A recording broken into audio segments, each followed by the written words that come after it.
The best of money matters. Wealth Tracker. Welcome to the Wealth Tracker, where we dive into the uncharted territories of niche investment strategies that promise to redefine wealth. Hello, I'm Hongbin Jeong. Now, gold prices have climbed to fresh records as escalating U.S. tariff threats drove safe haven demand. But with more tariffs on the horizon and with the U.S. economy in question, what's next for gold prices? How much higher can prices go? Well, to find out more, joining me now is Gautam Chadda, who's a head of investment and portfolio advisory at RBC Wealth Management Asia. Gautam, welcome back to the show. Good afternoon. Thank you for having me. Thank you so much for joining us. Gautam, gold prices skyrocketed to new all-time highs of around 2,800 last week as investors flocked to safety after U.S. President Donald Trump, reiterated threats to impose tariffs on Mexico and Canada. But can we attribute all of gold's moves to Donald Trump? What other factors moved gold prices? Well, a number of factors have been driving gold prices over the last couple of years. One of the key ones has been, and one of the persistent ones has been the buying of gold by emerging market central banks as they seek to diversify their reserves away from US dollar counterparty risk.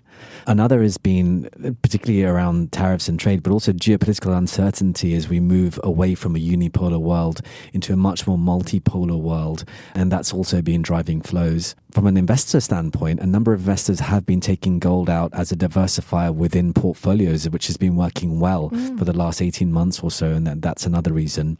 And in the near term, one other catalyst has been January and February tend to be strong from a seasonality perspective in terms of the gold price. And that's also, I think, contributed, to the recent tick higher. I see. Well, then, other than that, though, will Trump continue to be the main catalyst impacting gold prices throughout the year? Certainly, we think the pace and the size of the central bank buying will be the key component in the period ahead and in terms of catalysts impacting the gold price. And this is a trend that I should reiterate that we think is set to continue for some time. We think this will be the base catalyst. In terms of the policies from the new U.S. administration, the uncertainty around trade, tariffs, and then the potential impact to growth and inflation of those if they persist in terms of tariff and trade policies are enacted for a long period of time, that could certainly have an impact on economic conditions and then lead to a flight to safe havens, impacting gold. But lastly, one of our other views has been that we think the US dollar will peak at some point in Q2 or to summer of this year, and then the US dollar starts to fade away in terms of value, and that could be another catalyst higher for the price of gold. Okay, so you mentioned that the US dollar may peak later this year. What are the factors that could lead the US dollar to peak? So one of the areas has been that the US dollar has been very, very strong from a safe haven bid as well, and gold has done well.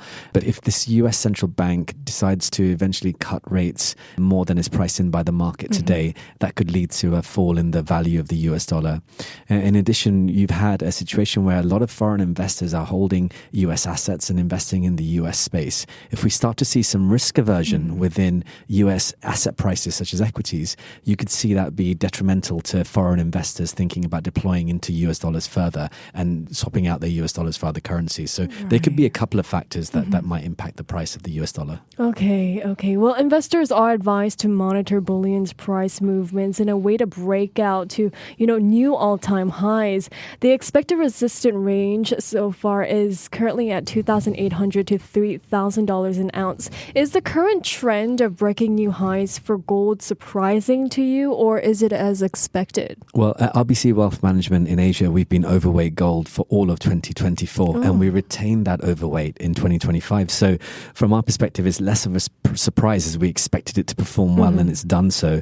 As you say, the question right now is in the near term, with markets at all-time highs, it's very difficult to get a technical picture of how high this could go. So we continue to retain our overweight in gold and acknowledge there might be some volatility in the near term. But from a price target perspective, we can see that 3,000 is certainly within sight within 2025 and maybe a little bit higher from there. So you mentioned there that investors are expecting a lot of volatility in gold. Do you expect investors to keep holding on to gold despite the volatility due to, higher highs for the gold? Yeah, expected? so anything that has had a sharp move higher can typically lead to, well, is that a sustainable move? And I think when we've discussed of the catalysts behind the higher gold price, some of the actors within the structure are central banks, and they're less price sensitive. They're price insensitive. So we don't think they're accumulating from a speculative perspective. We think they're buying to hold for the long term. So that buying is set to be in place. Perhaps more speculative might be retail investors who may be a little bit more in and out from a transactional or speculative trading perspective. But we're starting to see retail investors, particularly in the West, start to deploy into gold as well via the ETFs, which we haven't always seen. Moving forward, Gautam, the anticipated economic landscape under the Trump administration, inflation trends will be key factors shaping the Fed's interest rate decisions as well.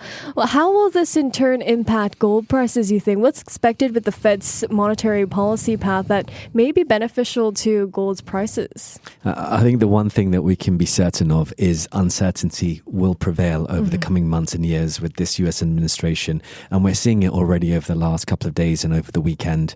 The question is whether these policies impact domestic and international relationships or domestic economic conditions. As soon as economic conditions have been impacted negatively, you're likely to see a flight to safety or perceived safety, and gold will certainly benefit from those. But as it will come down to whether tariffs, for example, are implemented and for what period they're implemented and which sectors of the economy that they hurt. From a monetary policy perspective, the Fed have been very clear. The Fed Chair Powell has been very clear to articulate that they will set monetary policy on laws that are enacted and the economic impacts of those, not on speculation of what laws might be enacted or might not. So the Fed will remain data dependent, and I think that's what market participants will have to see as well. What's happening with the data and how that's playing out in the markets. I see. So should investors then remain upbeat on gold prices momentum? So our view at RBC Wealth Management is yes, absolutely. And we think the backdrop of uncertainty will likely to keep gold prices supported this year, particularly this new administration coming in the US. In addition, the central bank purchases, particularly from emerging market central banks, we think are set to continue for some time. And so that's the support for the price of gold. And lastly, as I mentioned earlier, we do expect the US dollar to weaken perhaps in the second half of the year, and that may lead to a further leg of support for the yellow metal. I just want to dive in here. You mentioned that, central banks, especially from emerging markets, will be or continuing to buy into gold. Does that include China as well? Yeah, the PBOC has been one of the largest buyers over the last couple of years. And what seems to be happening is post the conflict in Eastern Europe and the shutting down of the SWIFT system for the Russian central bank, a lot of central banks globally have decided, can we reduce the dependence to or exposure to or counterparty risk to the US dollar? And one of the ways they've been doing that is building up gold reserves. I see. So what are some risks that remain in the gold market, though, that investors should be cautious about? So a number of risks to the thesis, and I think probably number one is that actually we start to see a reduction in geopolitical uncertainty. That would certainly take some of the premium out of the price of gold. Another would be a stronger dollar, perhaps led by higher than expected interest rates by the market from the US Fed. That could also lead to softening in gold prices. But these are not our base case scenarios, as I said earlier. I see. So how can investors strategically leverage the advantages of rising gold prices to enhance their investment portfolios? Well, look, there are a number of ways to invest in gold depending on an investor's knowledge and experience and level of sophistication. So there are a number of instruments one can use to get exposure to the gold price and have exposure within a portfolio. So the best is to think about getting the right advice, which product and instrument is best for you and your understanding and what you're trying to achieve. But the key message from us at RBC Wealth Management would be gold is an important risk overlay and clients should not ignore it in a diversified portfolio. I see. And before we let you you go here, Gautam, what else will you be looking out for in the coming weeks that could impact gold prices? Clearly, news flow from the White House will be something that we're all keeping an eye on. Further tariffs and perhaps counter tariffs causing a protectionist global trade environment is one thing to remain watchful for. Another is how the new administration handles some of the other geopolitical risks around the world.